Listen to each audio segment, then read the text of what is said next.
Okay then, sorry about the delay, we're going to make a start now. My name's Basil, or you can call me Baz. I've been working in Dawa for 5 years and we've never started on time, so apologies for that. But basically I'm the chairman of a new organisation in Middlesbrough called Straight Path Islam. You can check our website out, www.straightpathislam.webs.com.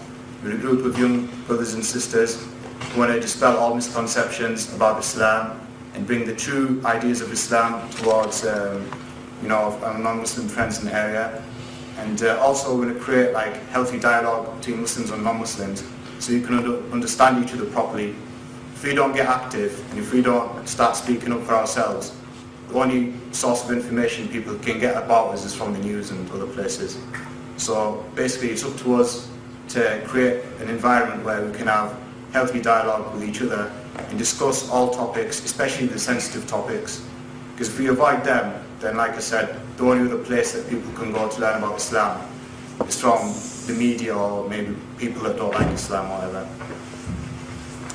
whatever. Today's topic is, does God exist? To a lot of people this might sound like a simple thing, like just yes or no, but more and more people, especially from the young people, are beginning to think about, does God exist, does God not exist? A lot of people are agnostic, meaning they say there might be a God, there might not be a God, but even if there is anyway, he's got nothing to do with us, we're not bothered. Some people are spiritual but don't follow organised religion. Other people are certain that there's a God, and other people just disbelieve in him altogether. So this is a very important question, and we aim to tackle it today. The format of the debate is that we're going to have Brother Hamza and Georges, who sat closest to me. He's going to be arguing for the existence of God. And we have over there Mr. Philip Nathan, who is from the Northeast Humanist Society, and he's going to be arguing that there is no existence of God. Since Brother Hamza is making the affirmative argument, he will be going first. We'll have 25 minutes to give his argument, after which Mr. Philip Nathan will have the same amount of time, another 25 minutes, to give his side of the argument. After that, they'll have 8 minutes each for a rebuttal to argue against the other person's argument, in other words. And we're making sure everyone sticks to the time to the second, and we'll make this 100% fair. And just to let you know about the two speakers, neither of these two guys, I'm sure they might not want to say this, but neither of these two guys are getting any personal benefit out of this whatsoever. Both agreed to do it for free, so they're both here for one reason and one reason only. Both believe that what they have is the truth, and they've come here to share that with you, the people of the audience. So they've come here in good spirits, so I hope that the people in the audience can also help to make this debate a constructive debate, so that we can hear each other's arguments with respect. It's only due to the nature of the debate that people might say certain things which might sound offensive to other people, right?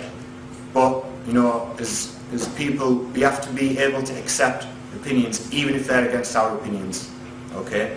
So hope that we can continue with respect. After the debating bit is over, we'll have a 10-minute break where I'll make more announcements, and we'll have, after that, a chance for question and answers. I'll go through the details for question and answers later on.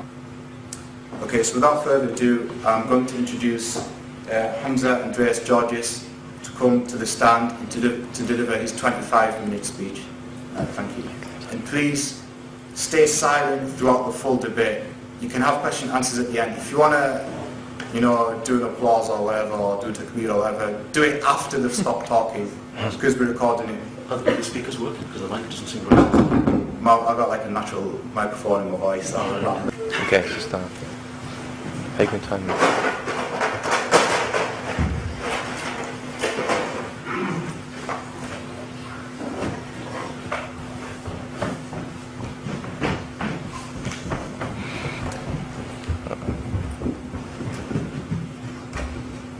إن الحمد لله والصلاة والسلام على رسول الله أما بعد.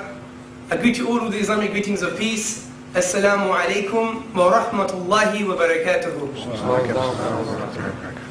First and foremost, I'd like to thank the brothers and the sisters and the friends who helped organize today's discussion. Most importantly, I'd like to thank Philip Nathan for being a positive participant in today's discussion. I think today's discussion is very important because the concept of God forms the foundation for religious belief. And therefore it forms the foundation for action, whether we perceive it to be bad or whether we perceive it to be good. But I think there's a theological, emotional reason why I'm here today as well. Because the Prophet Muhammad sallallahu alayhi wa sallam, peace and blessings be upon him, said, لا يؤمن أحدكم حتى يحب لأخيه ما يحب لنفسه, which is a hadith, a narration attribute to the Prophet Muhammad sallallahu alayhi wa sallam, when he said, you are not a true believer unless you love for others or you love for yourself. Akhihi means brother, but if you go to the other riwayat, the other narrations in Imam Ahmed, for example, it means the whole of humanity. Philip Nathan and other people in the audience who are of agnostic, skeptical or atheist perspective, they need to be given some of this thing that we love. And the thing that we love the most is the truth, is the idea that God does really exist. And it's very important because there's many so-called intellectuals out there in British society and across the world claiming that there is no God. For example, Richard Dawkins, he said, if people think God is interesting, the onus is on them to show that there is anything there to talk about. Otherwise, they should just shut up about it. This is the kind of mentality that we're having to face in the 21st century in Britain. Similarly, and nicely put, the Christian professor Alistair McGrath at the University of Oxford, he demystifies why some people are very aggressive atheists. And he says, if atheism saw itself simply as one irreligious option among many, there would not have been a problem. Atheism, however, has a disturbing tendency to see itself as the only faith and demands that everyone conforms to its beliefs. Now I believe this debate today is not alien to the Islamic tradition. The Quran, which is the book of the Muslims that we believe is divine, is from Allah subhanahu wa ta'ala, engages with the mind. Allah says in the Quran, أَوَلَمْ يَتَفَكَّرُوا فِي أَنفُسِهِمْ, do they not reflect within themselves? وَكَذَلِكَ نُفَصِّلُ الْآيَاتِ لِقَوْمٍ يَتَفَكَّرُونَ. And thus, we have explained our signs, our proofs, our evidences in detail for those who يَتَفَكَّرُونَ. يَتَفَكَّرُونَ in the classical Arabic language doesn't mean just thinking about something. It's very deep. It means the thing that you're reflecting upon, you must inquire about its implication. What does it really mean? Similarly, the Quran says, أَفَلَا يَنْظُرُونَ إِلَى الْإِبِلِ كَيْفَ خُلِقَتْ. Have you not seen the camel and how we created it? Always making us ponder and engaging our minds. The Quran is not a book of blind faith, rather it's a book of the thinking man, the thinking human being. Similarly, that's why I'm going to bring 3 arguments today very briefly, and we can expand them in the question and answers on why I believe there's greater reasons to believe that God does really exist. The first argument is God makes sense of the origin of the universe. The second argument is God makes sense of the fine-tuning of the universe to permit life. Third argument is God makes sense of objective moral values in the world. What we believe to be good and right is actually objective and not subjective.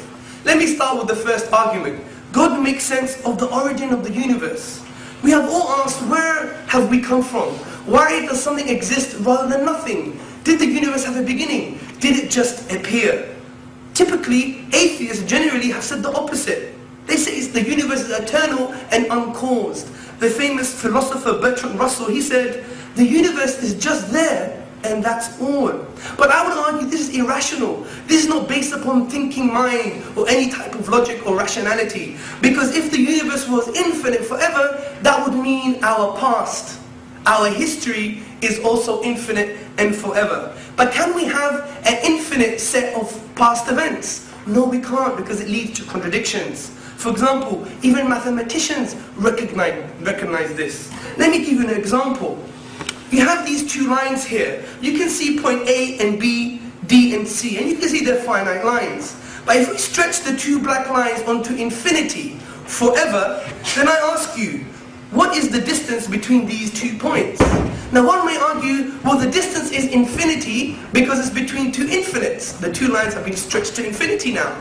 But you can also argue that the distance between those 2 points is finite because it's between 2 points. So there's a contradiction. It leads to absurdities. As the famous philosophers say, the concept of the infinity has no export into the real world. aptly put, the famous German mathematician David Hilbert, he said, "The infinite is nowhere to be found in reality. It neither exists in nature nor provides a legitimate basis for rational thought. The role that remains for the infinite to play is solely that of an idea."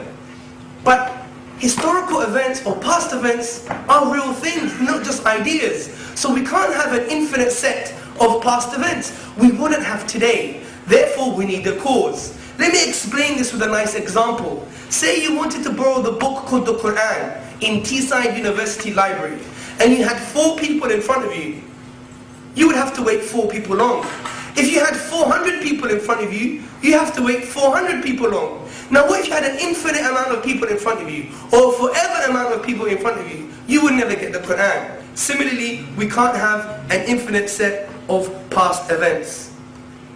The philosopher Alexander Vilenkin, he puts this really nicely, and he takes his gloves off. He doesn't hold any punches. He says, "It is said that an argument is what convinces the reasonable man, and a proof is what convinces even an unreasonable man.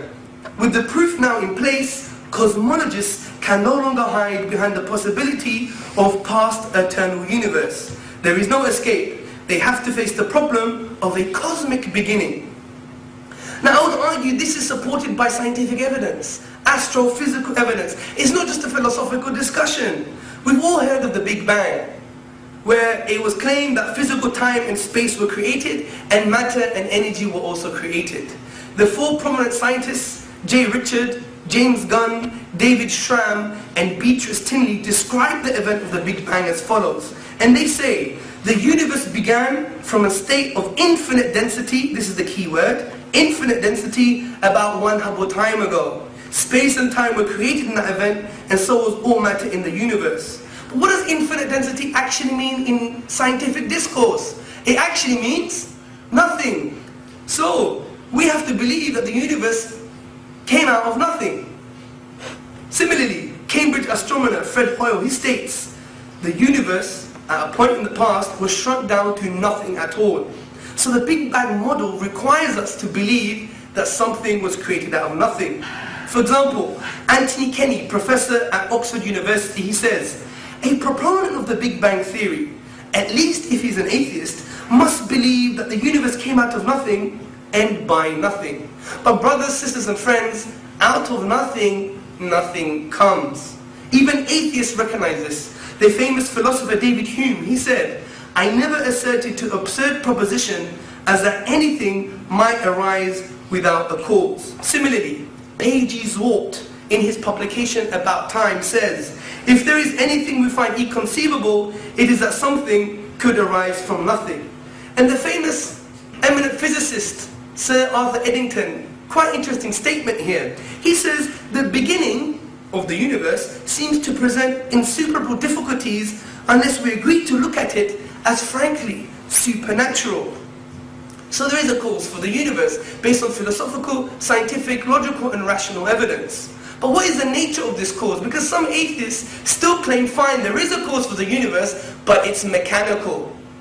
There's no being, it's just mechanical. But I would argue that this cause must be personal. Because if it was mechanical, then the cause could not exist without the effect. And if we're saying this cause caused time in the whole universe, the cause must be eternal. But if it was mechanical, then the universe must also be eternal. The cause can't exist without effect. But in this case, we know the effect, the universe, is finite, had a beginning. So it means an eternal entity chose the universe to come into existence. And choice indicates personality. So it must be a personal being. Also, this being is not subject to time, because we know it created time. For example, Stephen Hawking, he says, almost everyone now believes that the universe and time itself had a beginning at the Big Bang. Also, this cause must be uncaused.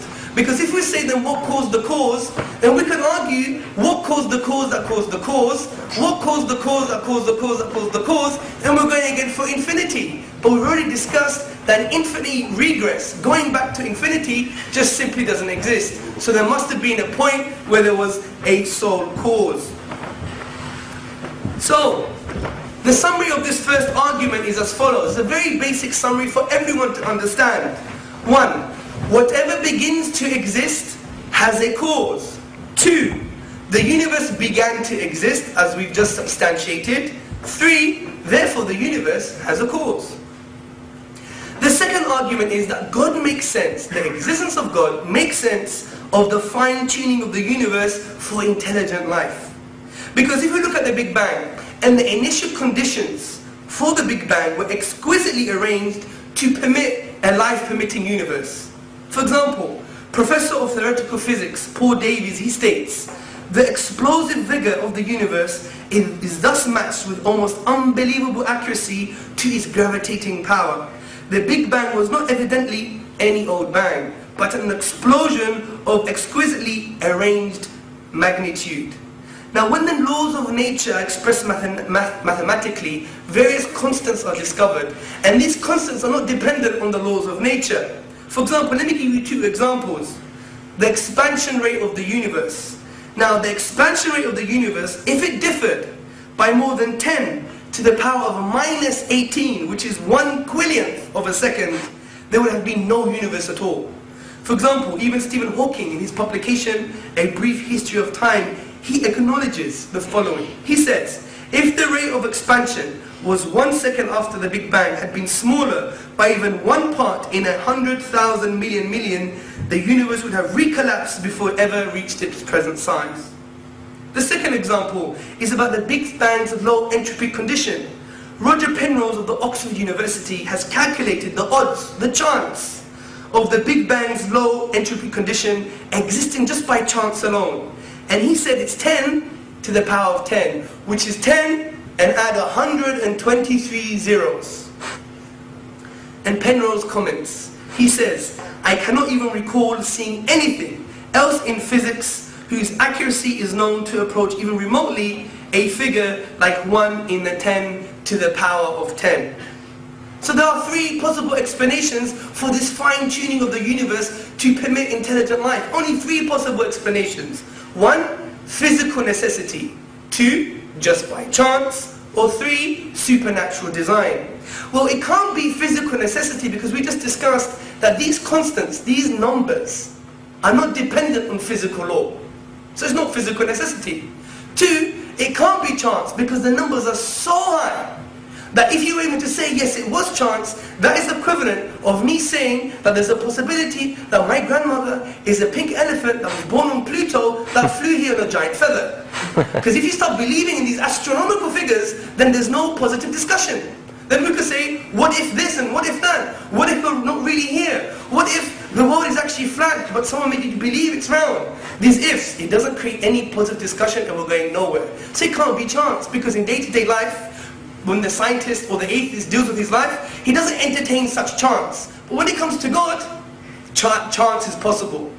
So the third argument is the most suffice argument for this, which is it must have been a supernatural designer. So the summary of this second argument. 1, the fine-tuning of the universe is due to physical necessity, chance, or design. 2, it can't be due to physical necessity, and it can't be due to chance. Therefore, 3, it is due to supernatural design. My final argument is that God makes sense of objective moral values in the world. The argument is as follows. If God does not exist, then objective moral values do not exist. But we believe that values are objective. We know that rape is objectively wrong. We know that murder is objectively wrong. We know the Holocaust was objectively wrong. But if you don't believe in a God, conceptually, you cannot say it was objective, only subjective. This doesn't mean atheists or humanists, they don't have good morals and they can't live a good life. And of course they can. But from an ideas point of view, you can never claim that rape is bad, objectively. And you can never claim that the Holocaust was objectively wrong. And I'll give you the following examples. Before I do that, let's hit something from the late Professor J.L. Mackie of Oxford University, one of the most influential atheists. He says, actually he admitted, if there are objective values, they make the existence of God more probable than would have been without them. Thus, we have a defensible argument from morality to the existence of God. But I have to repeat, it doesn't mean atheists and humanists do not have moral behavior. But it means if you don't believe in a God, you can't claim that these morals are objective. You can't say rape is actually good or bad, objectively. You can say it's relatively good or bad. And this is a problem because all inside us, we believe these things are objectively wrong. So without God, there's only two ways to try and prove in objective morals. One is biology or evolution, and two is the social pressure, the influential ideas in society. But let's take the first one. Can we take evolution as a basis to prove that there is objective morals? No, we can't. Because what is evolution? Evolution says that human beings are just accidental byproducts of a lengthy evolutionary process. And our morals have evolved just like our ears or teeth. And similarly, you may argue, well, human beings are different from animals. No, not from a biological perspective, because evolution says that we're just like animals. And animals have no moral sphere. There's no moral paradigm when it comes to animals. Because when we see a cat plays with the mouse and scratches his eyes out and rips his brains out and eats it alive, we don't say the cat is behaving immorally. We just say he's acting according to his instincts. Similarly, evolution says exactly the same thing.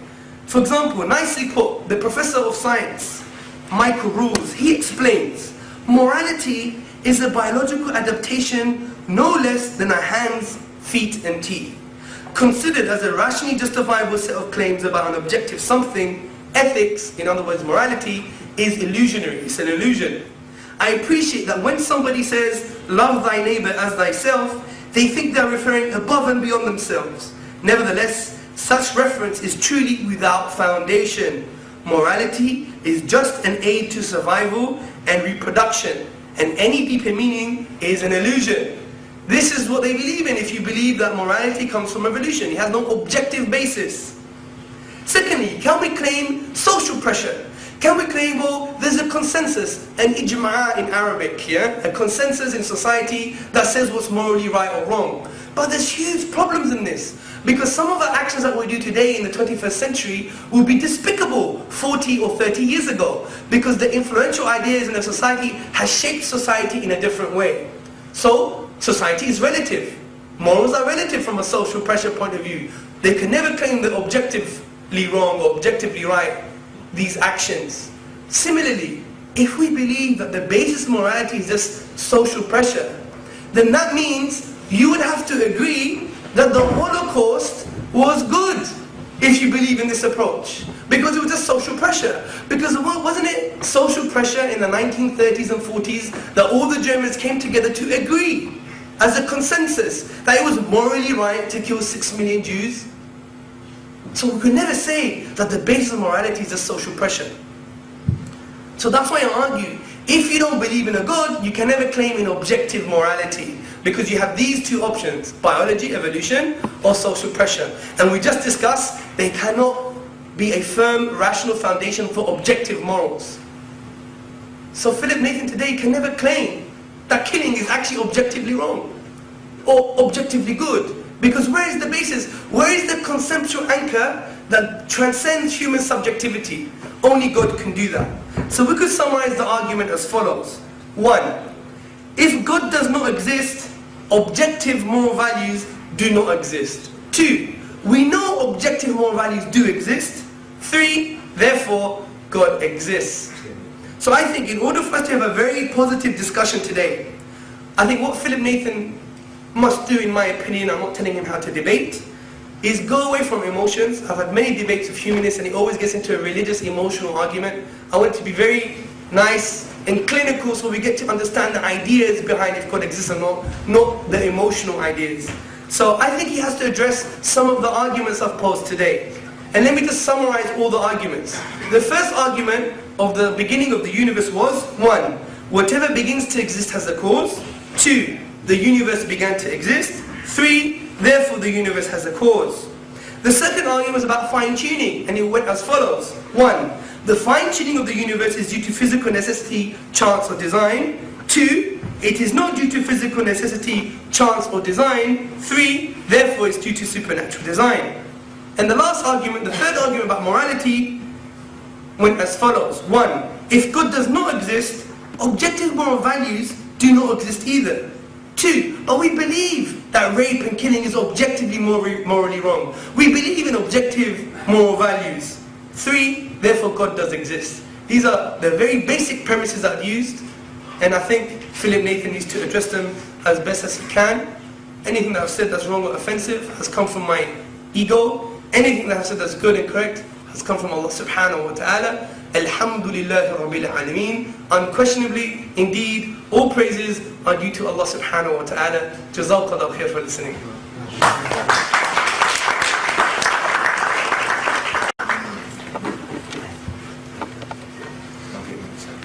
Right, that was the argument of Hamza. Okay. Now Philip Nathan will come on for 25 minutes max to give his side of the argument before we move on to rebuttals. So I'll call Philip Nathan to the stand, please.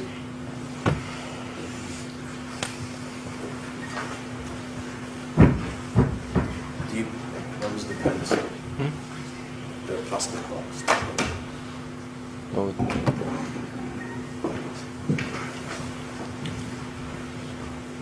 Hello everyone. Hi. Thank you, Hans. That was really interesting, erudite, and very complex, if I must say so, because I think I'm going to need some sort of greater explanation of some of the things you said. Forgive me if I sort of stick to my own agenda and what I plan to say rather than responding to the one that you kindly suggested that I should follow. Yes, I'm media officer for North East Humanists. We're the largest local humanist organisation in the country outside of London. We're part of the British Humanist Association, and we're also affiliated with the International Humanist Ethical Movement. I have a feeling maybe there aren't many humanists in the room this evening. Okay. So let me just say a little bit about what humanism is about. Humanism is about living a good and a happy, fulfilling life without religion. Okay? It's about living a life based on reason. It's about living life, enjoying our lives, helping our communities, working together with other people. We believe in making, using evidence, making reasonable assumptions, what we feel are reasonable assumptions about life. And we believe in working together to support the happiness and well-being of all other people. I suppose, what does that mean in reality? It means that locally we support various charities, including working for refugees. We oppose racist organisations like the British National Party. We work in our communities and support organisations like Amnesty International. And we socialise, we enjoy ourselves together and have garden parties and things like that. We're concerned with the well-being and happiness of all humanity, but we believe this happiness, this well-being, can be achieved best by human effort alone. So humanists believe that we have one life. This is it. We're living it now. We don't see any evidence for life after death. We think this is it. We don't believe in reincarnation. We don't think there's any other worlds that we're going to visit after we die. This is it. We go into the ground.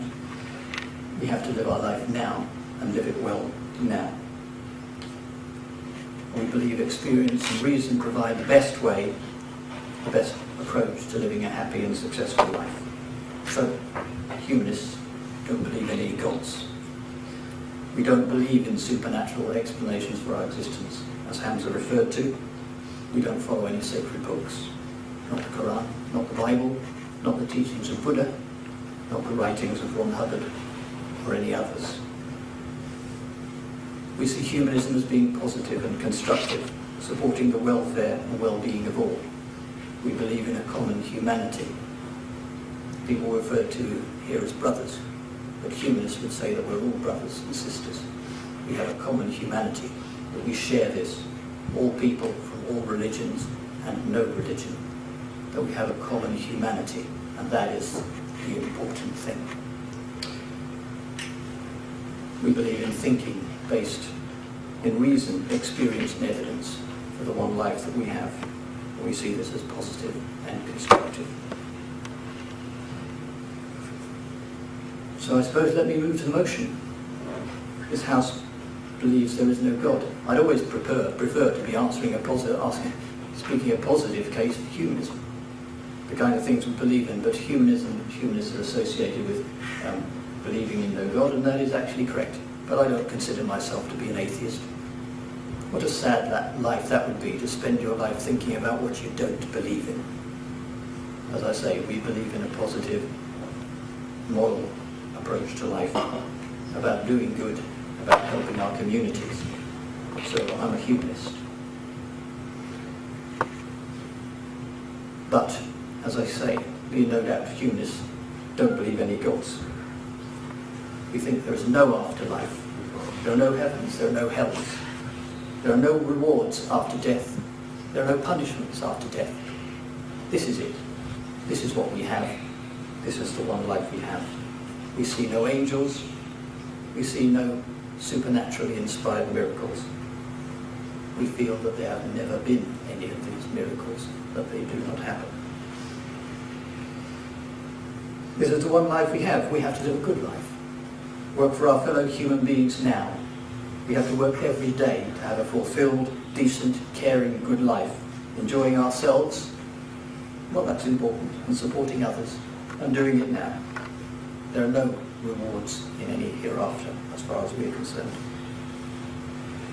I suppose it comes down to how do we know anything exists? I suppose you could always say, do I exist here? I don't know. A lot of philosophical points raised. I suppose you'd say I exist, wouldn't you? Yeah. Yeah, right, okay, good.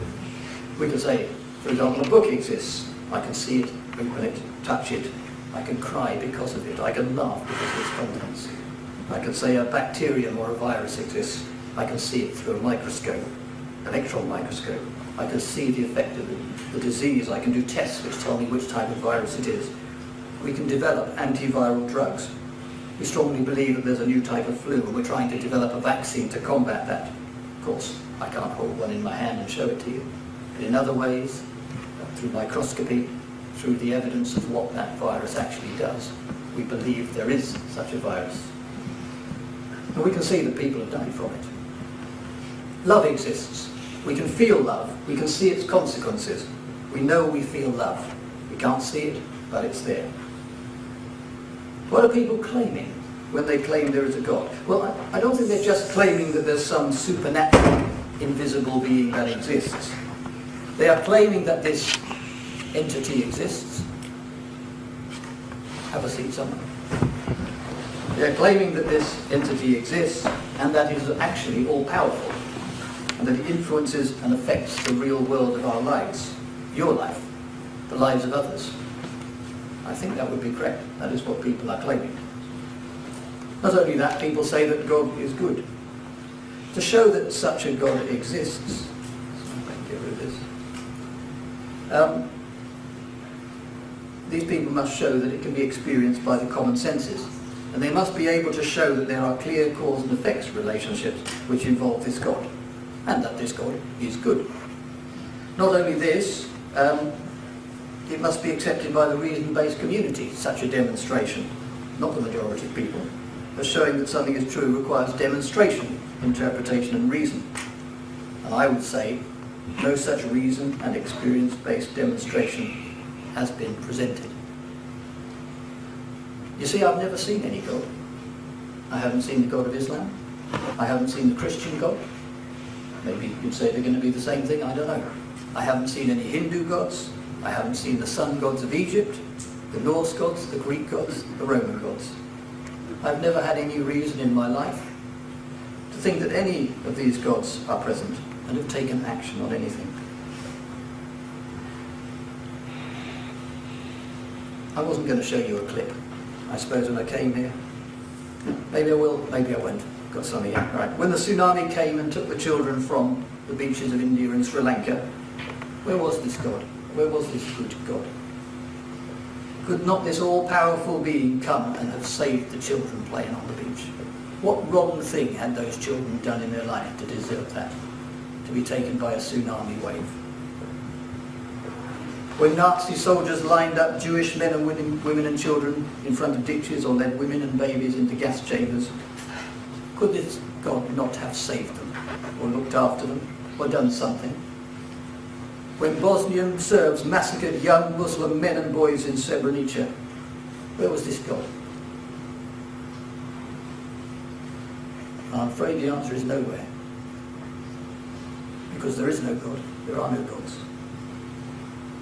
If we want to sort these things out, we have to do it ourselves in the one life we have. If we want to look after people, it's up to us to do it.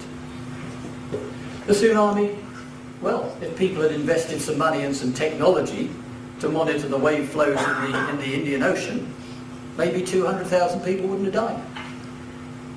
But the action wasn't taken. But it could have been taken. But humans failed and didn't take the necessary action. I just want to come back to a point that Hamza did make. I don't think the German people did get together. You know, only 33% of Germans ever voted for the Nazis. You know, 2/3 of them didn't. There are a lot of good German people, and I'm sure you'd agree with that, Hamza. So, but I just wanted to point out the fact there was no racial coming together. Millions of people opposed the Nazis, and millions of Germans did, and they died and put in prison concentration camps themselves in their opposition. But there you go. The only way to get help, the only way to act to save people, to care for people, to look after them, is to do it yourself. To express love and care yourself, to take action yourself with others, to act within your community, society, to get things done.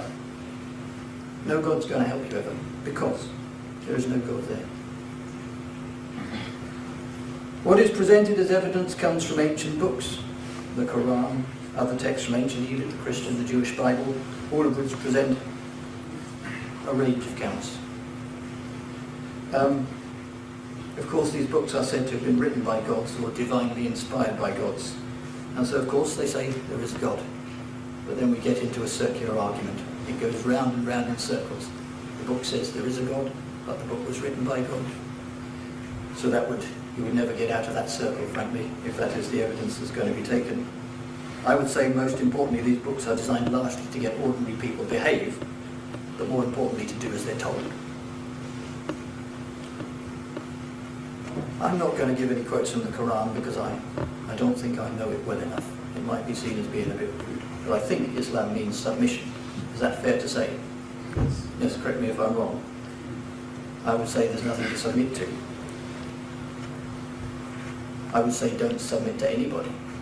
Not priests, professors, imams, gods, queens, sheikhs. Never submit. We must rule our own worlds. To whom is submission really being given anyway?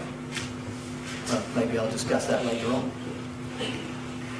Given that there are no gods, why do so many people apparently believe there is, or at least belong to and support groups which believe in gods and promote the idea that this entity exists? Well, let's start from the personal point of view. Why do people who believe in God believe in gods? Let's take a fairly obvious statement. Children who are born in Islamic countries, in Islamic societies, with Muslim parents, are very likely to end up as Muslims. I'm sure you'd agree with that, believing in God and the Prophet Muhammad. But if you're brought up in the UK, you're much more likely to end up belonging, for example, to the Church of England. I believe 24 million people claim allegiance to the Church of England. If you're brought up in a Buddhist society, then you're going to end up being Buddhist or Hindu. Not necessarily, but there's a very high likelihood that this is the way it's going to be. And in some countries, it's against the law to change your religion.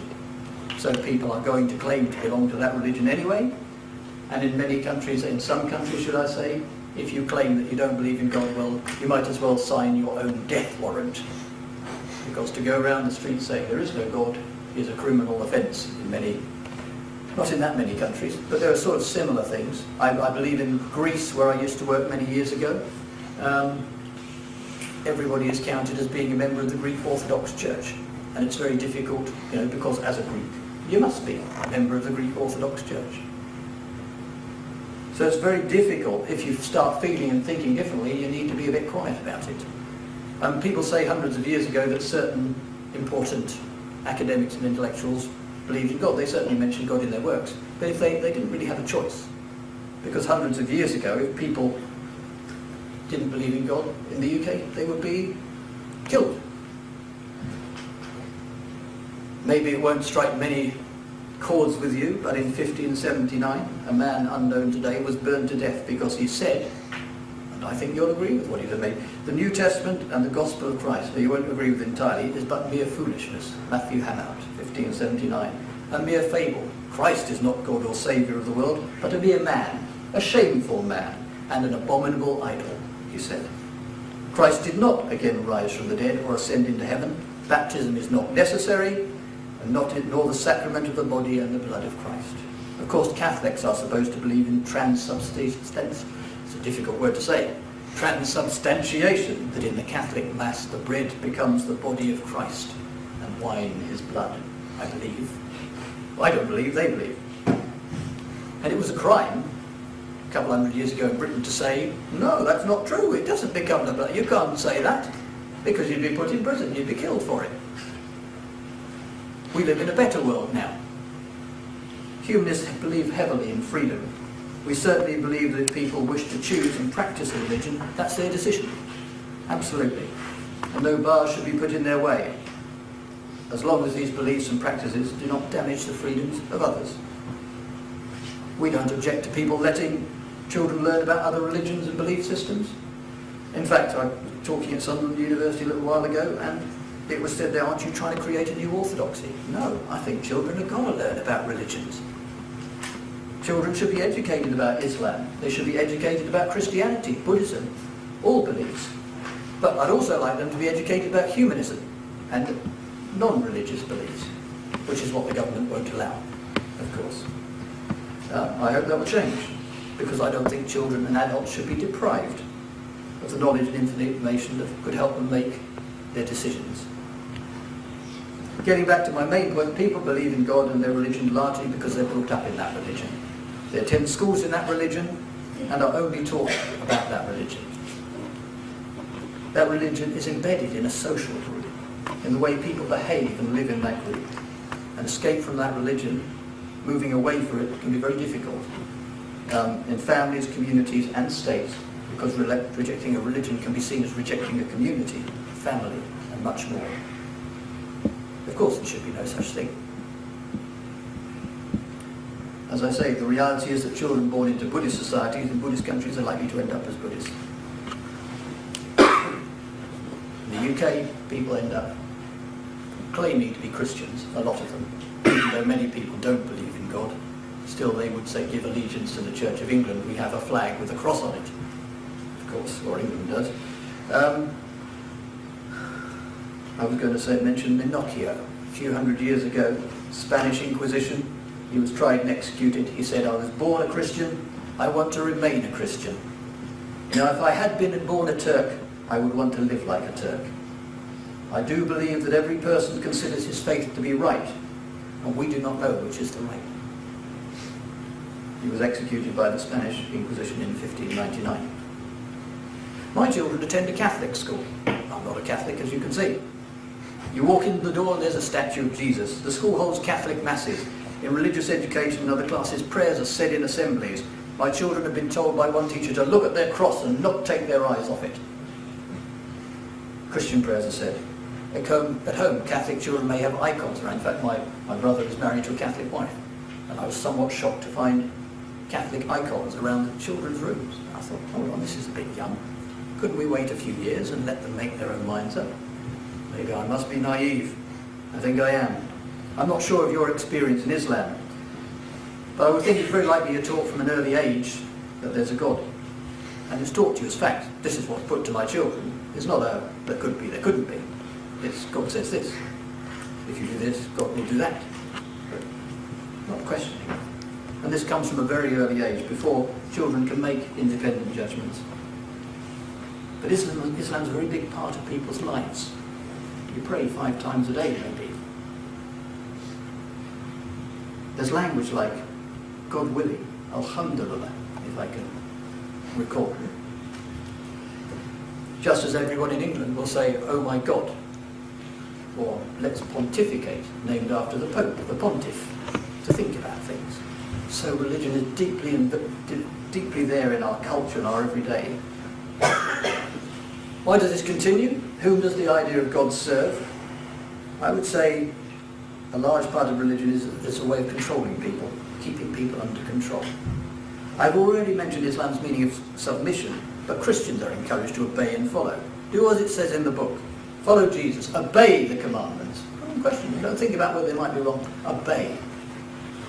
Oh, and yes, don't question whether the text is right or wrong, important or unimportant. You can interpret, but don't go beyond. Follow, obey. Kneel before the king, because Jesus or God is described as the king. God is the king, Jesus the prince. And who does it suit to get people to obey and follow, rather than question? Kings, queens, the powerful, the wealthy. On more than one occasion I've met people from our privileged elite, public school boys. They often don't believe in gods themselves, but they think God is a damn good thing for other people. He gets other people to behave. It's a useful tool for them. Of course, the public school churches are full of people who pray. And then they go off to the city and make their millions and help our banks go bankrupt, and they accumulate their fortunes for themselves. And of course they go to their services in the city of London, where they say their prayers and do their church things. In ancient history, pharaohs, kings, they were gods in human dress. The ancient Assyrian king, well, I have a quote here, but you know that. Japanese god kings. God was a tool. God was used as a tool by powerful kings and emperors and religious officials to hold power, maintain power, deny democratic power. Christian conference at Nicaea, the first one in about 400 and something, what should I call it? ACE? I don't know. It was overseen by the Roman Emperor, Constantine, who saw Christianity as a way to control and strengthen his own imperial position. People put a number of arguments for believing in God, but there's no evidence, as I see it, for a belief in God. There's no evidence in our lives for any supernatural being intervening in our day-to-day existence. Around 50% of people in this country, according to a religious trend document in 1999, don't believe in evidence. Why believe in something that you can't see, feel, hear? Something which does nothing for anyone, of which there's no evidence of any acceptable kind. There are no gods, and I say to you that living life without God, without belief in supernatural forces, is a great way to live your life. There's no psychological burden of wondering what a non-existent God thinks of what you do, and wondering whether you will go to a heaven or a hell. Instead, you get on with your life. Hell, heaven, these places don't exist. When we die, we're buried in the ground, and that is that. We live on through the echoes of the things we did in our lives, through our children, through the good deeds and the bad, maybe, that we've done. And that is all. And that is how we live. And after we die, that is good. There are no rewards in any heaven. There are no rewards for being poor and humble in your life, as Christianity would promote poverty, or certainly sees it as a good thing in many ways. But who does that suit? The rich, the powerful, the wealthy. There's no punishment for any wrong that might be done now after you live. We have one life, we're living it now, it's to be enjoyed now, it's to be used now, because that is all there is. I submit to you that there are no gods, and that our society, people as individuals, would be happier and actually better off with no belief in gods, but acting on the basis of reason, evidence, recognizing our common humanity, and working for love, freedom, and peace. Thank you.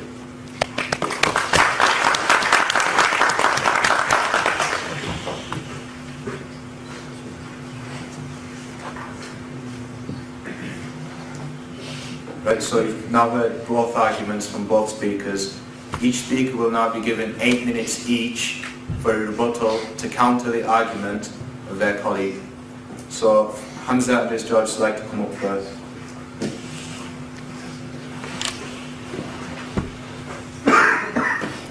Bismillahirrahmanirrahim. Assalamu alaikum wa rahmatullah. Thank you, Philip Nathan, for that very interesting sermon. Basically, I'd like to add this. A lot of what Philip Nathan has said has just been statements. We have to be very, very careful. It's called the Obama effect. Obama has a beautiful smile, mashallah, very handsome, dark man, tall. He has his look, he has his eloquence. However, some of the things he says are just statements. Change is going to happen. Change we're going to believe in. Okay, and a rational human being who thinks, the Quran tells us to think, would say, fine, what has he just said? Just a statement. But how are we going to get change? How are we going to change the world? He's not saying much. He just creating emotion in the masses. I think that's what Philip Nathan has done. For example, he says, there is no God, there's no evidence, there is no hell, there is no heaven. He hasn't substantiated any of his claims with a philosophical premise, scientific, rational, or whatever the case may be. So when we make statements in a debate, we must bring them back with evidence. As the Arabs say, Aina dalil? Where is your dalil? Where is your evidence? So just to come and sermonize, and I'm not saying this in a patronizing way, I'm just saying it more of a way to improve your next debate, which is, we shouldn't sermonize with the people. This is not khutbah, we're not going to be a khatib, we're going to have an intellectual discussion. When we make a statement, provide some evidence. Similarly, I thought I brought a very positive or cogent case for the existence of God. And you didn't address any of these issues. Does that mean you believe in what I said to be true? Therefore God exists?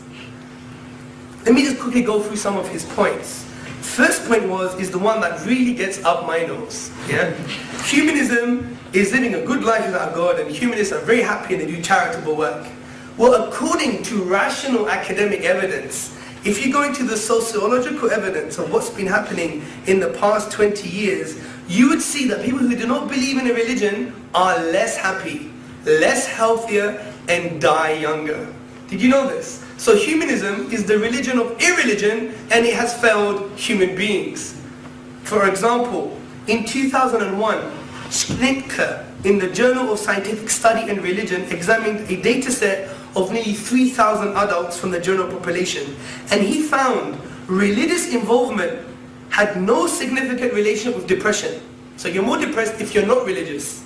He also found that religiousness was a buffer, was a protection against mental distress. And adults who were religious showed signs of less worry and fewer symptoms of depression. For example, in 2002, Smith, McCullough and Paul, in the Journal of a Meta-Analytic Review of Religiousness Depression Association, Evidence for Main Effects and Stress Buffering Effects, carried out an analysis of over 200 social studies and found that high religiousness, being more religious, predicts a lower risk of depression, lower drug abuse, and fewer suicide attempts, in contrast to the humanist tradition. We have so much evidence here, even to do with charity, altruism. Thank you. Altruism, giving charity. Humanists don't have a monopoly on giving charity. According to the rational academic evidence, not just hearsay and statements, religious people give more in charity than non-religious. For example, in 2000, political scientist and Professor Robert Putnam surveyed 200 volunteer organizations, and it showed there was a positive correlation between religiosity and membership of organizations. And there's so much evidence in the sociology of religion. If we see in the current academic research since the 1990s and onwards, we see that being religious, more happy, you die later, you're more healthier, less mental stress and worry. So I would argue that humanism has a very bad case for humanity. The second point that he made was that reason is the basis for humanism, but what he said today was just statements without any reason behind those statements. Secondly, he was saying that one of the biggest arguments, the problem of evil. If a good God exists and evil exists, therefore a good God can't exist. But there's an assumption here. The assumption is that God doesn't have good enough reasons to allow evil. That's the assumption. God does not have good enough reasons to allow evil. But he does. If we can prove that God has good enough reasons to allow evil, then the argument fails. And I would argue, what are your definitions of good and evil? We just discussed you need God to have good or evil as an objective meaning. Without God, it's just subjective. So what do you mean by good and evil? Secondly, we believe that happiness is not the primary objective. That is the assumption amongst the humanists. For us, the worship of God is the primary objective. And goodness is one of the results of that. So it's not preventing evil is the most primary objective. Secondly, we know God created us for a test. That's one of our objectives, one of our maqsad, the maqasid, the objective of Islamic law to create us for a test for eternal happiness. Secondly, having hardship allows us to understand who God is. So when God says He's the healer, we know God because He heals us if we are ill. Ill may be perceived as suffering, but by having suffering we understand God, which is greater to us than the perception of good. Secondly, suffering allows second order good. For example, first order evil is pain and suffering. First order good is pleasure. But second order good, a higher good, such as being courageous, you require someone to be a coward for the contrast. So to have greater good, you need evil. And there's so many other aspects to prove that God has good enough reasons to permit evil. But I would argue emotionally, what would you rather have? An atheist view where there is evil and suffering and at the end there is no justice and there's no eternal bliss? Or a godly view where there's even suffering for your test to come closer to God and you would get an endless reward? And the people of paradise, what do they say? They say as if the pain in dunya was nothing, the pain in the world was nothing, and we have eternal bliss. So what do you want, the dark world of atheism or the positive world of theism, someone who believes in a God and a religion? And you talk about the tsunami. According to the humanist view, those who drowned in the tsunami are just dead and they suffered. According to the Muslims, those who drowned in a Sahih hadith from the Prophet Muhammad sallallahu alaihi wasallam, they are martyrs. They are with their Lord and they're having eternal bliss. This is such a positive case for religion, whereas the atheist humanist view is very dark. And also the other question, which is that you need evidence, physical evidence for everything. No, you don't.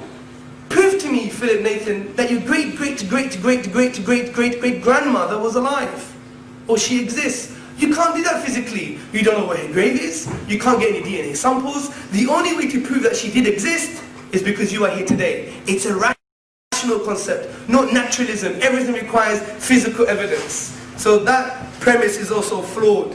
Secondly, about the Greek Orthodox Church, I'm actually Greek, by the way. I look Pakistani, but I have Greek DNA somewhere. I look Patana, Iktag. The point is, I'm actually Greek. I converted to Islam, alhamdulillah, 7 years ago. And the Greek Orthodox Church is a bit false. Actually, there's about 1 million Muslims there who are allowed to practice the religion. They're not assumed to be Greek, therefore Christian. There's actually Greek Muslims there. But I converted to Islam anyway.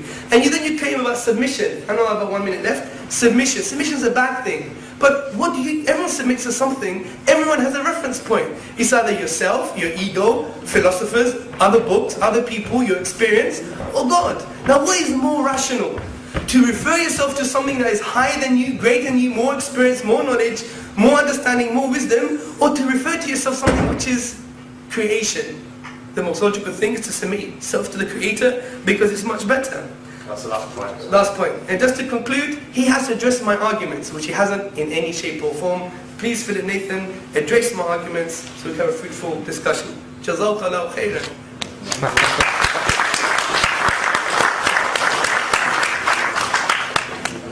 So that was the rebuttal for Hamza. Now it's 8 minutes for Philip Nathan to respond to that. I'll take this back.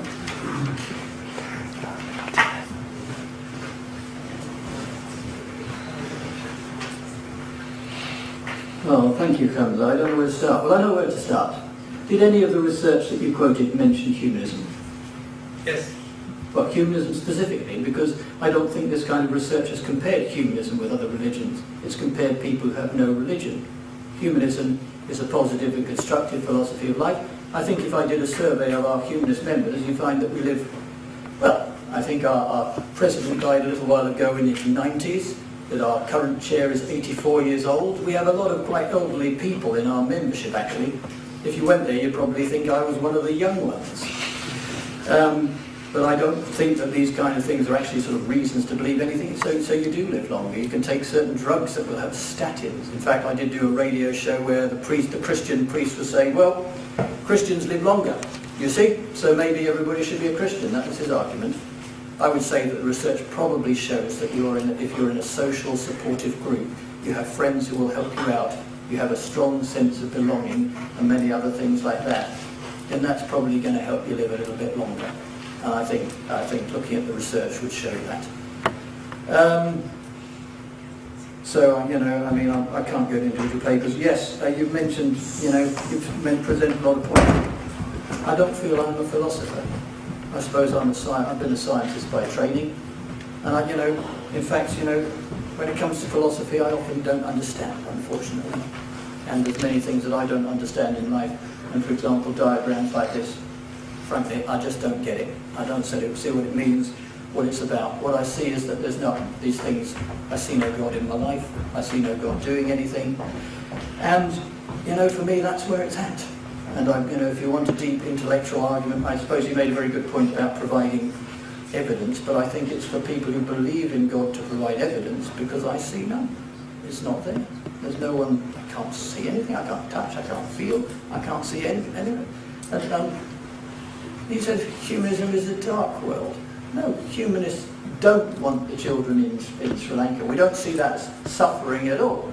It is suffering, but we don't want to see that as a test. We just don't want to see it happen.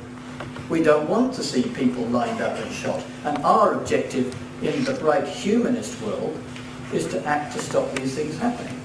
To act through technology, to make vaccines, to act in various ways using technology to stop people starving, to have a better world philosophy so poor people who we could feed, that we actually do damn well feed them. And so I see, you know, what we offer as humanists as being very positive and very bright. And I think Muslims can adopt those thoughts as well. And I don't see your world as being particularly dark. And I'm not very happy about that contrast between some kind of brightness and darkness, because, you know, you can live a bright and happy and helpful life and believe in God, as far as I'm concerned.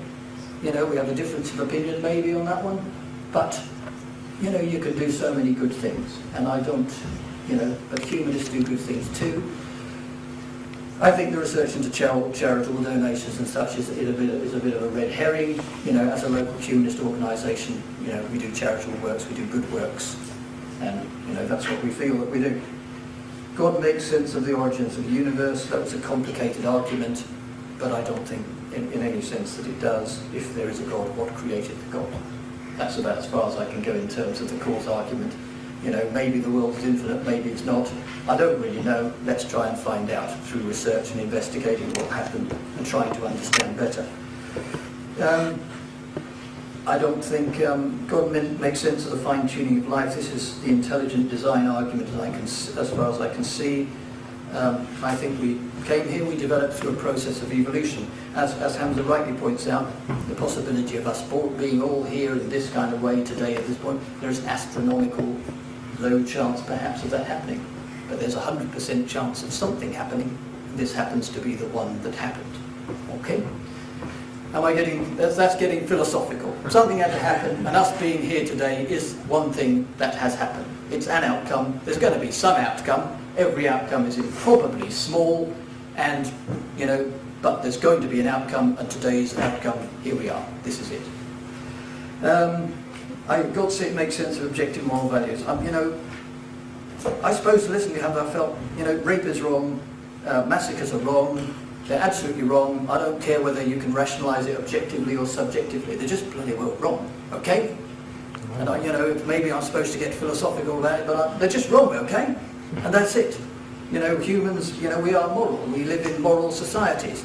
I think someone told me about some society in Africa where they didn't have morals, but it doesn't exist, you see, because we have to live together. We have to work together, live together, love each other. We are a community, and that's that. Do you believe in abortion? Well, that's not... The choice. That's not a relevant question at the moment, okay? That's very relevant. No, we can get on... Sorry. Okay. I was wondering if modern Islam is the same as historic Islam. Do people practice Islam in the same way as they did 1,000 years ago? Because in Christian societies, Christians were burning other people at the stake 300 years ago. But they don't do it now, and they claim that, you know, this is a nice modern moral society and it's a Christian society. And I say we defeated Christianity. Good people, good moral values actually managed to get rid of that kind of rigid theology that used to sacrifice people in that kind of way. And I would suggest, I don't know, but I would reckon that maybe Islam and its interpretations has changed over the years. All right, you're shaking your head. Maybe that's not the case. Well, I can tell you that Christianity and its interpretation has changed over the years. And what has changed? Well, when I argue, you know, the book is still the same.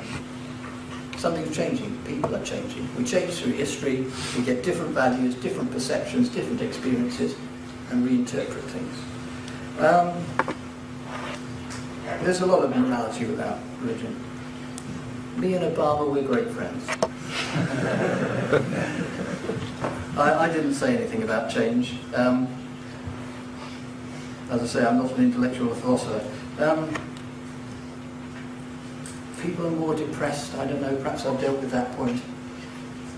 Maybe some people are a bit depressed without our religion, but as I said, I put that down to being membership of social groups. You know, I don't think there meet that many depressed humanists. And yeah, I don't see these things as, again, these difficult events that happen in our life, or deaths of family, or children, or horrendous things like that. That's a hell of a test. It's not a test at all. It's a tragedy. I know some people at the moment, well, I was going to say, you know, a friend of a colleague, you know, her brother was dying from cancer, had to have his jaw taken out, had to have so many bad things happen to him. He was in constant pain and wanted to die. Horrendous suffering. In fact, you know, and I don't see that as, it's not involving a test, it's just horrendous and tragic. We need to work to stop that happening. And in a humanist world, there is certainly justice. We feel passionately about justice. Why do so many people I know who are humanists work for Amnesty International? Okay. I'd say the humanist view is right. And it's much better to look at evidence, reason, to use experience and so forth, than referring to the God, which I say doesn't exist. Thank you.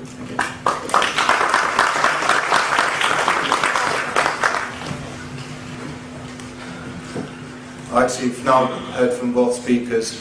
We're going to have a short 5-minute, maximum 7-minute break before moving to question and answer session.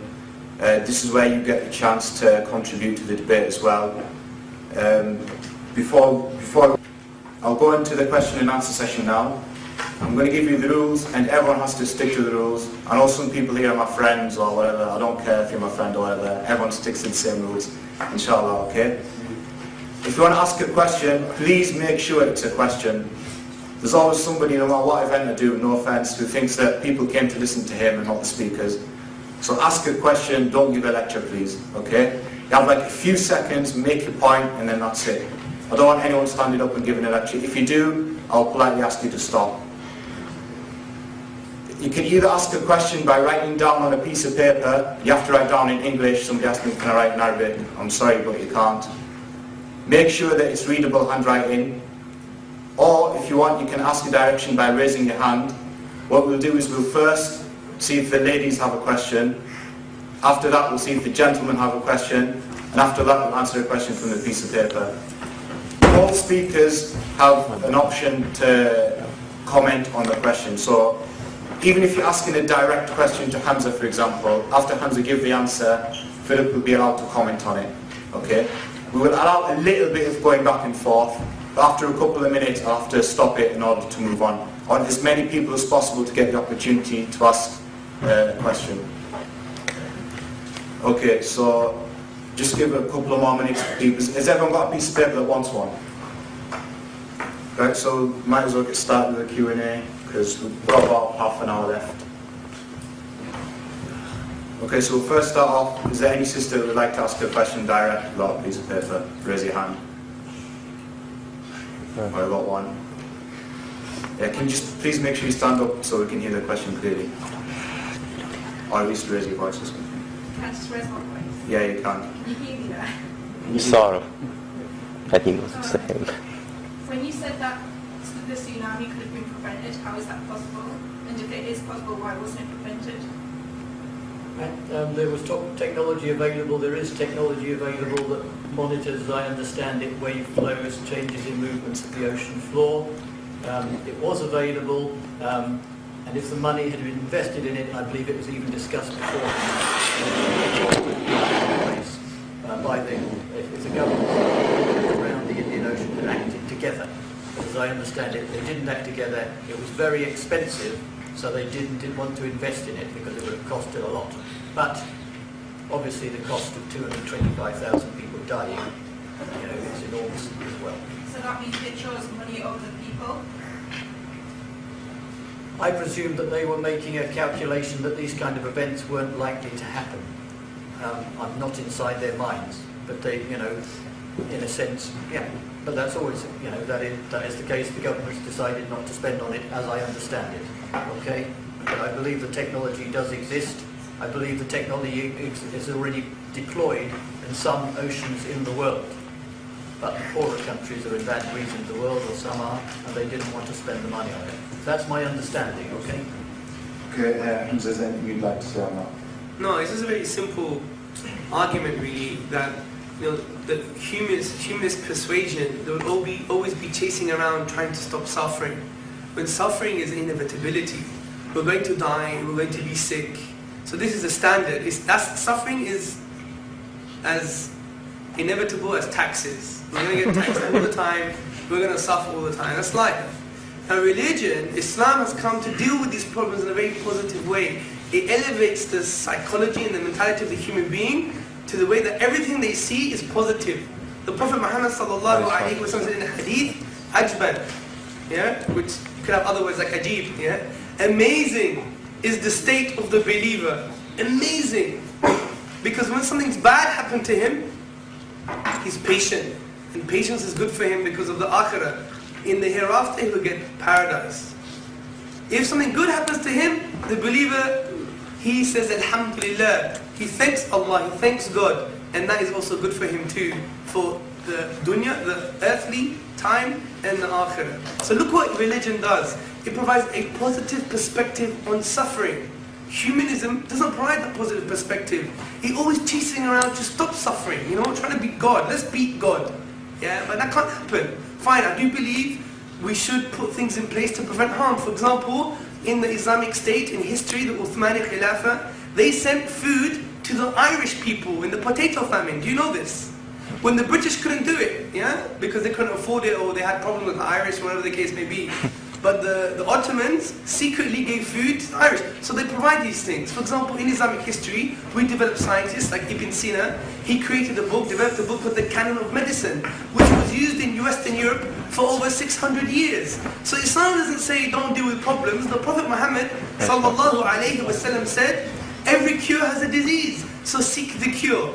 So we have this very positive view on life, very exciting, dynamic, lovely view. So this is what religion does to us, which I think is opposed to the very bleak vision of chasing after problems like the humanist tradition. Jazakallahu khair. Nathan, we've got about a few seconds to answer something. Well, yeah, I don't believe suffering is good. Intense suffering, you're right. Yeah, I would chase after suffering, trying to reduce it, trying to stop it. Inevitably, we will suffer some kind of pain in our lives. Bad things have happened to me. Bad things will happen to all of us at some point in time. I get on with life. Yeah? You get ill, you get better, you get on with it. Bad things happen, you get on with it. And I don't. You know, and that's just what I do. You could say maybe some, very bad things have perhaps happened to myself. But, you know, I don't think not having a religion had any effect on me. I sort of thought, well, you know, I see, yeah, death is inevitable. It's going to come. And it can be quick, but it can be long. I suppose I remember a story to do with Mother Teresa of Calcutta, who was a famous Catholic missionary, and a man was in the last throes of his life, and he was suffering terribly. You know, you haven't been there, I haven't been there. With terrible cancers all over his body, in intense pain. And Mother Teresa was there, and you know, she said, he said, you know, give me some pain relief. And she said, no. Jesus is kissing you at the moment. This suffering is good. And the man said, well, please tell him to stop kissing me. And I think there's intense pain and suffering, and I want it to stop. And so you're right. Yes, we will go around chasing suffering, trying, you know, as you say, maybe suffering, we're going to have bad things happening in our lives, but we need to try and do something about it. We need to prevent children from starving. We need to, you know, look after environment, yeah. We'll have to move on from that point.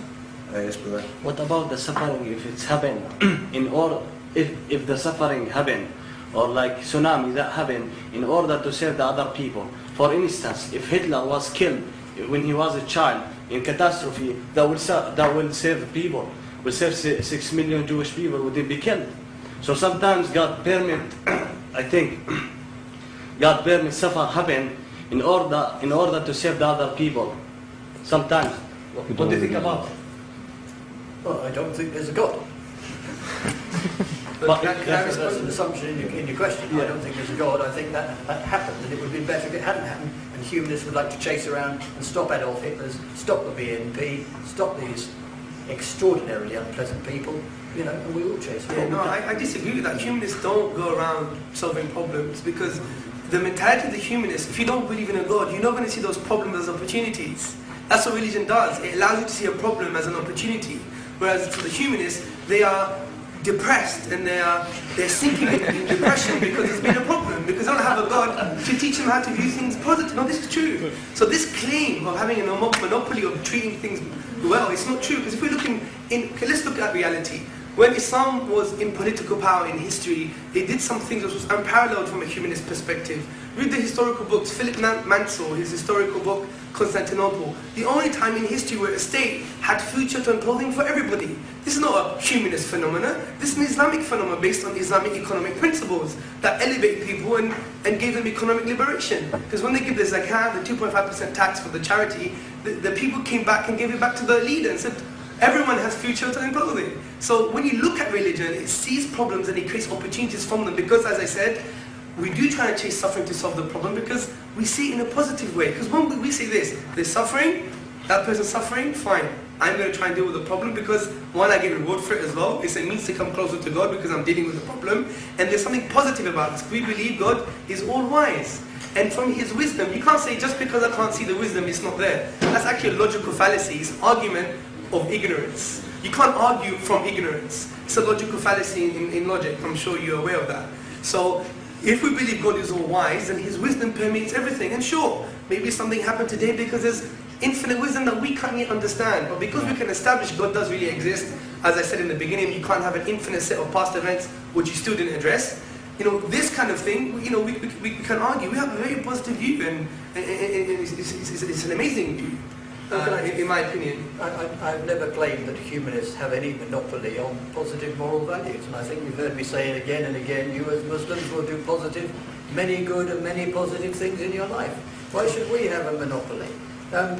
You know, Christians do many good things. There's no humanist monopoly on being good, and I've never said such a thing. I suppose at the moment in this society, which is secular or Christian, there aren't many people starving on the streets. And you brought up that example of an Islamic society doing that. Are we then to take that a Christian or a secular society, that one should believe in the values of a Christian and secular society because that's wrong, because of the current situation? There's 90,000 homeless people in England. Well, including women and children. 90,000 and growing. And they got money. I think if you go back to the situation you described, it's unlikely that, you know, by definitions of modern definitions. No, but you just saying it's not true. I mean, there's 90,000 people that, you know, hungry on the streets. Well, homeless people. Well, I don't see, you know, people that they're classified as homeless, but there are places for them. Oh, now we're nitpicking. Now we're going into the nitty-gritties of things. I mean, you said there is no one homeless and starving, but there is. Well, it depends. In America, the richest capitalist state in the world, 25% of America is living under the poverty ladder. I mean, this is capitalism. I mean, and you know, so the things you're saying are not really true. Well, you can't just pick things from thin air and have an argument. To be substantiated, isn't it? I'm not saying that to belittle you. I'm just saying, you know, if you want to have positive discourse, positive discussion, then let's substantiate our claims with things that we've read about. If you don't know, just say you don't know. Well, don't say, no, there isn't no homeless, but there is. I think go to the Home Office website. Go to Amnesty International.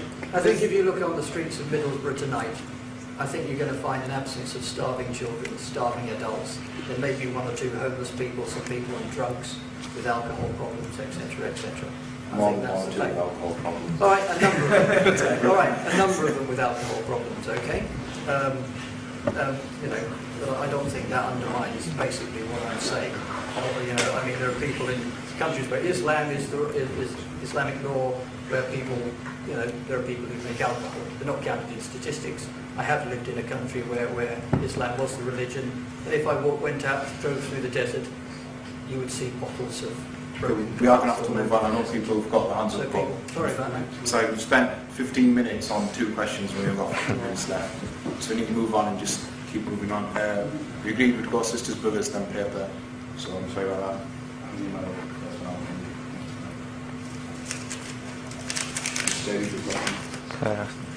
And the numbers are. Okay, the question is, why do humanist people take out various insurance cover? Belief in a God Almighty and eternal life and death is a kind of insurance policy, and that is better to have rather than not. I'm sure you can answer that easily. I thought the question's not that. Yeah, well, I don't know. This is one life we've got. I may die, and I would like my family to have some, money, some protection after I kick the bucket. I don't think there's anything after we die, and and if I didn't, they'd end up being poor. It's human action, you see, to try and solve problems. Yeah, I'm fine with that. All right, Next question. Sisters, anyone got a question from the sisters? Oh, they're really convinced by what you guys said. Brothers, have you got a question? I will go on, Sheikh. Right, okay. My question is, I've got a question, but I want to just go back 1 second. One second. 1 second, just about what they were saying before. It seems like we've been going around in circles concerning human suffering. Muslims, it's our duty, religious duty, to alleviate suffering. It's not just humans, but Muslims. Our point is that even the animal, if it's suffering, we try and remove the suffering from the animal. So it is a maqsad shari, it's a principle in Sharia to remove suffering. My question is, Allah subhanahu wa ta'ala says in the Quran, إِن كُنْتُمْ فِي رَيْبٍ مِمَّا نَزَّلْنَا عَلَى عَبْدِنَا فَأْتُوا بِسُورَةٍ مِّن مِثْلِهِ وَادْعُوا شُهَدَاءَكُم مِّن دُونِ اللَّهِ إِن كُنتُمْ صَادِقِينَ. Allah subhanahu wa ta'ala says, if you are in doubt as to what we've revealed to our slave, then produce one surah like the Quran and invite all of your helpers and your aiders if you are true about what you say. Besides so Allah. The point is, Philip Nathan said that these books, the Quran, the Bible, the Torah, they're written by men. Now I have nothing to do with the Bible and the Torah. Those books have been changed, and yes, men have changed them. But my point is about the Quran. If he's saying that the Quran is a book which has been just written by men, then bring all of the men in the world together today and bring the like of this Quran. They tried in the past and they couldn't bring anything. Philip Nathan and all of Richard Dawkins and all of the people who don't believe in Islam, let them bring one surah, not the Quran, one surah like the Quran. And let's prove Islam to be wrong, if that's the case. I know for a fact. You got it up or not?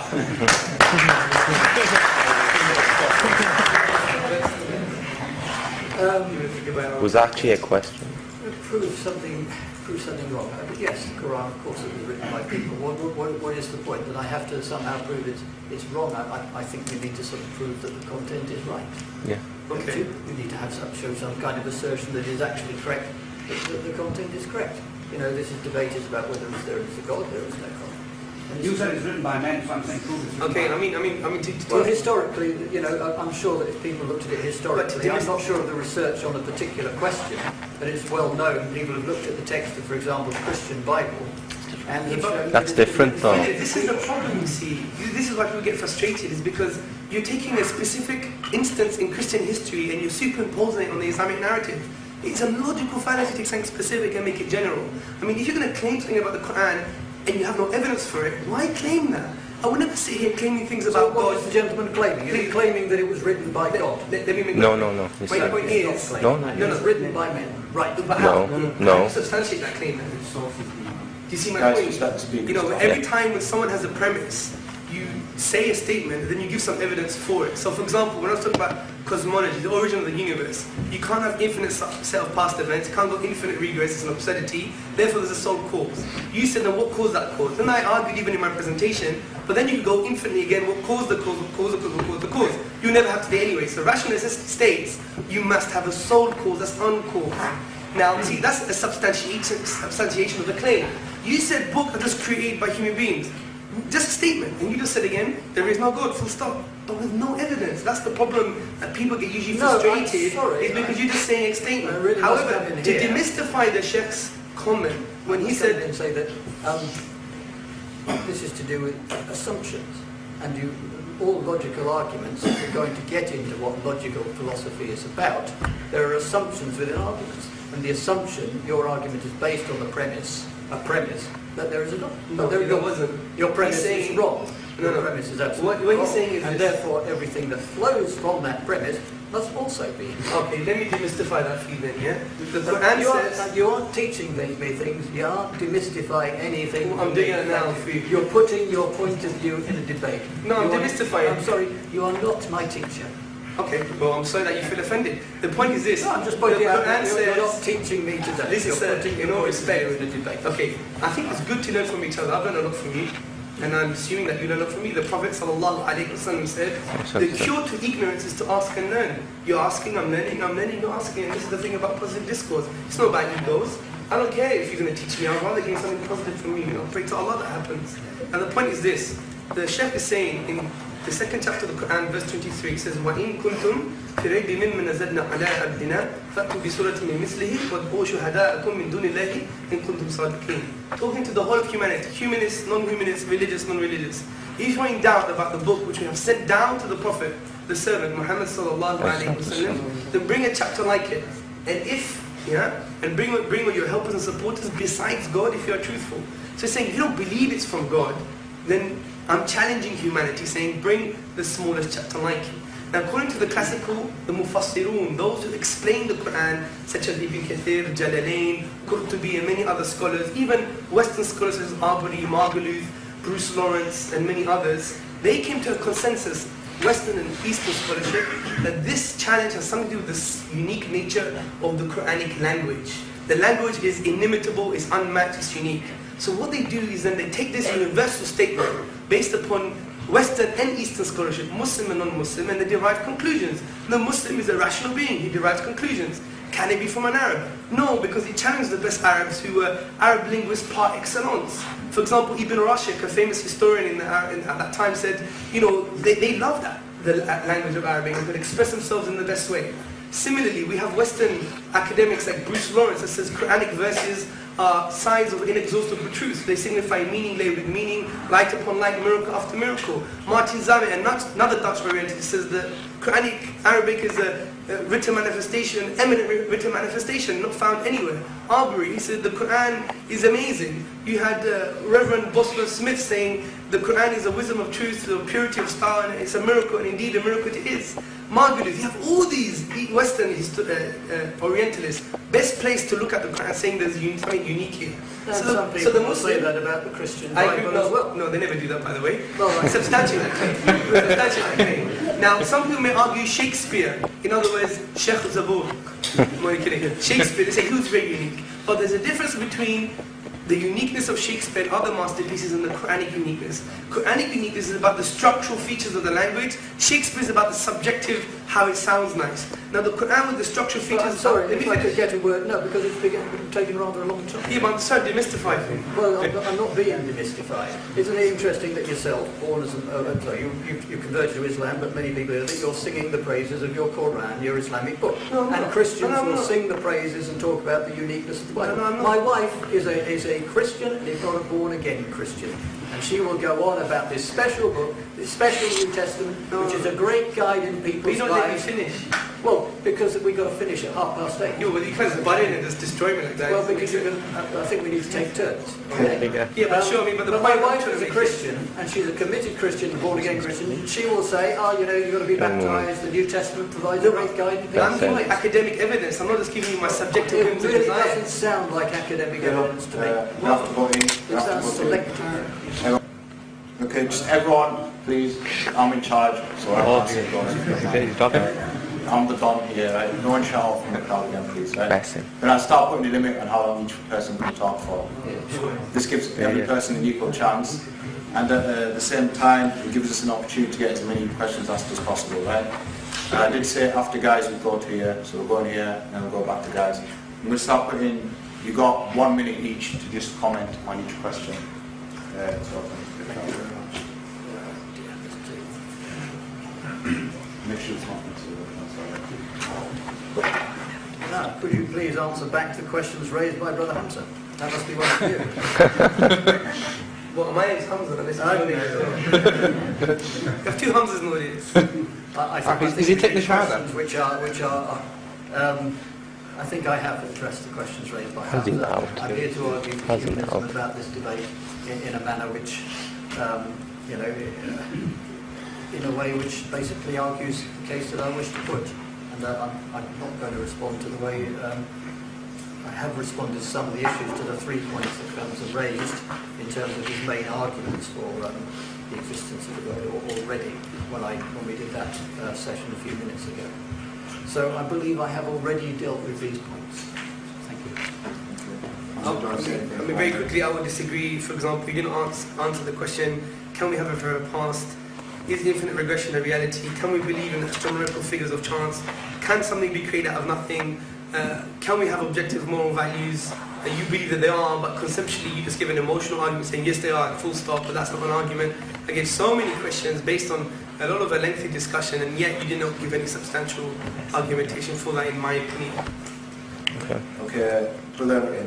Just quickly, I think the hall will share if I say thank you to all of you to do this talk.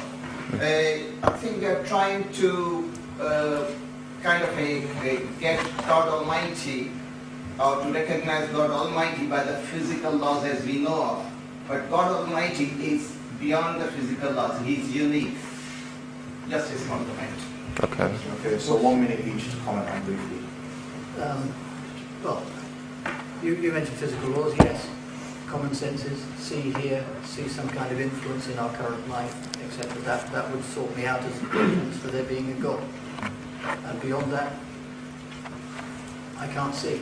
Yeah, there's no, that is a justification. You know, if you say God is invisible, you can't perceive him, has no effect, you can't see or hear or touch, etc., etc. Well, for me, those are the things that I require in order to believe something. I do need my senses, I do need some sense of influence on the current world. Do you see what's behind the wall? Well, from experience, you know, in life, I know that there is a wall behind me. And behind the wall? Yes, yes, of course. We can carry on questioning further. Obviously, we base things on past experience, perceptions of history and so forth. Yeah, just give Hamza a minute. Yeah, the position here is that, you know, even if you claim you base things on experience, many people in this audience actually experience God at least 5 times a day. So what can use that as a substantiation for the experience of God? My life experiences Jesus. Yeah, but that's different. There's a difference between God exists and what God is. Epistemological, ontological arguments are different. How to get to know God is a different story. Now, the uncle was saying God is unique. We believe God is unique, but we do believe God existing we can assess from natural laws. For example, أَفَلَا يَنْظُرُونَ إِلَى الْإِبِلِ كَيْفَ خُلِقَتْ. Have you not seen the camel and how we created it? So from physical laws, physicality, we can derive that there is a sole cause for the universe. But to know what is God is different. You need revelation because it's above and beyond you. This is the entity that's created the whole universe. You can't assume it. You need revelation for that. And you to substantiate that revelation is actually from God by proving it's a miracle. But to prove God does exist, you can't use the physical laws and the universe that you see around you to come to those conclusions as I believe I did. But one of the flaws in the argument of the falsification theory, which was Anthony Fleur's flawed argument, was that, for example, you have the believer and disbeliever, they go into this room. And in this room, the believer says, oh, because there's a room, there must be someone who made the room. And the disbeliever says, no, you can't prove that because you can't see him. But that's a flawed analogy, because the believer doesn't come into this room and say there must be someone who made the room. The believer comes to the room and sees the arrangement of technicality, the things in the room, the lights, the books, a PhD thesis in the corner, then concludes that there must have been someone who put them there, because it's irrational to conclude the opposite. So the disbeliever concludes from a presumption of atheism, the dogma of presuming atheism to be true. But the believer, when he comes to his room, he's concluding from evidence. That's why your falsification theory is flawed. Short, sorry.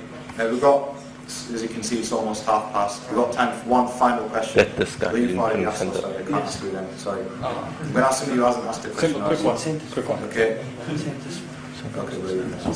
But just before I ask the question, if you volunteer to help on the stalls, because we're running out of time, when I ask you to leave, brothers, I want you to leave out that door that way. Sisters, you go down that way and leave outside that way. So if you volunteer to work on the stalls, David Islam, can you come here now to save time? And the sisters, can you go down to where that table is now, please, if possible. Brothers sat on the edge, please move closer towards the end because the sisters won't walk down there. Guys who are sat on the edge there where I'm pointing, please. You move closer in, please. Everyone, please. What does everybody mean? No. What happened then?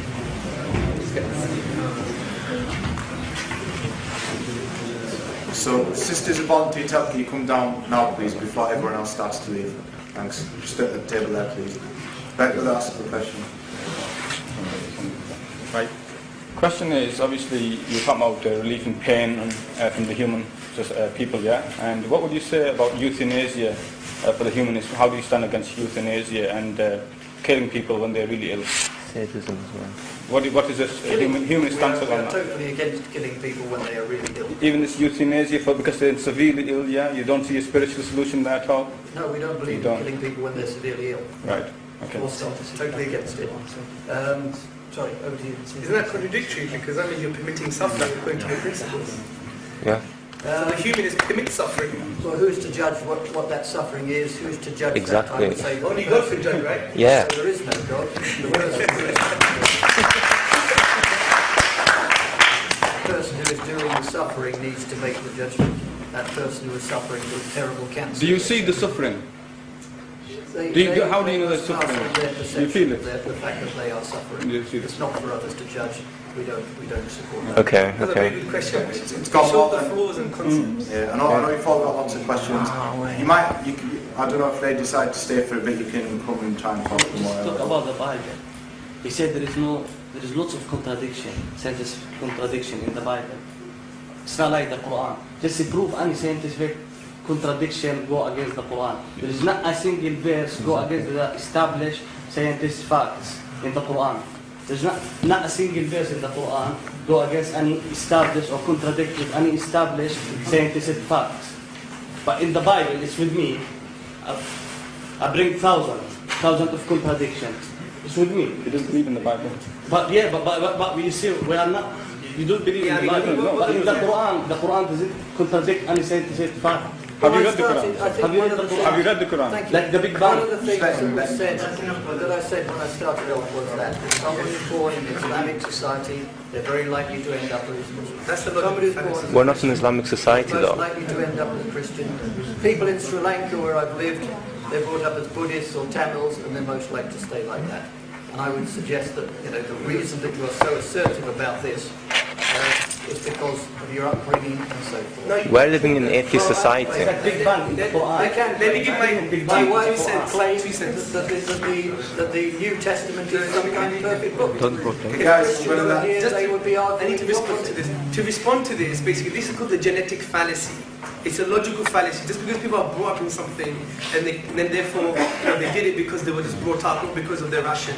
That's a logical fallacy. Go learn logic. It's called the genetic fallacy. That's right. And the point is, and also it's belittling to the questioner because you don't know the questioner. The questioner may have done analysis and reading and has justified claims to why he's a Muslim. For example, myself, I converted 7 years ago because of ration and reason. So you can't just take this outdated cliche and stereotype and say just because you're born into something, you're going to stay into it, and therefore it's not true. The point is, we don't live in Islamic society.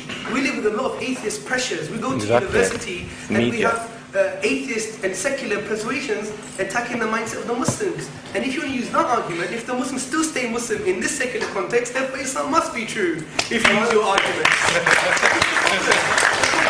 You're actually belittling a lot of the audience by doing that. That's why you will never get a Muslim, I hope not so, and I hope I didn't do this, by just making a claim and not providing any substance. Which I think you've done a lot of the time today. I'm sorry, but I found that the comments made were being entirely uncritical of the book. That it was not being criticised in any sense. The assumption is that it is perfect, and of course, if you have that assumption, you are going to read it as if it is. That is the assumption that was underlying. You're putting words in his mouth. He was showing to you why he thinks it's perfect.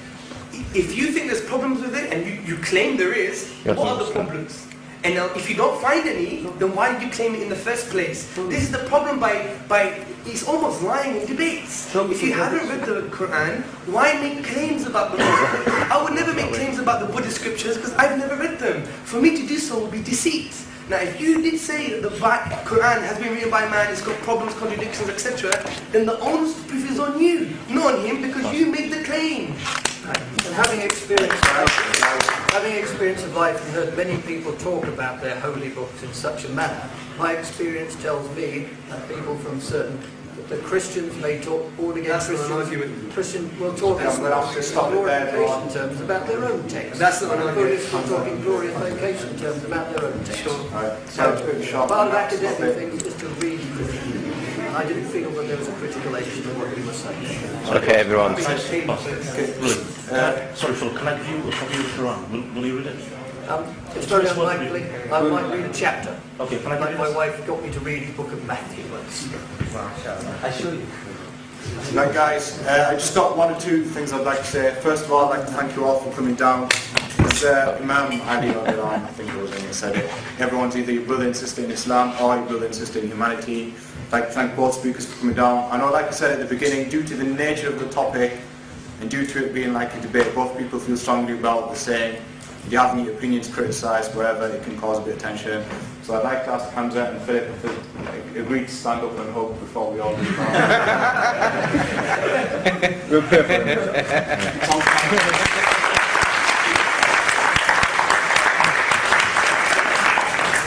So yeah, and again, please, before you leave, right, brothers come out that way, sisters that way. Please do visit the stalls, take anything you want for free, and please don't forget to donate. We're desperate for your donations. I'm not going to state how desperate we are for your donations, please, man.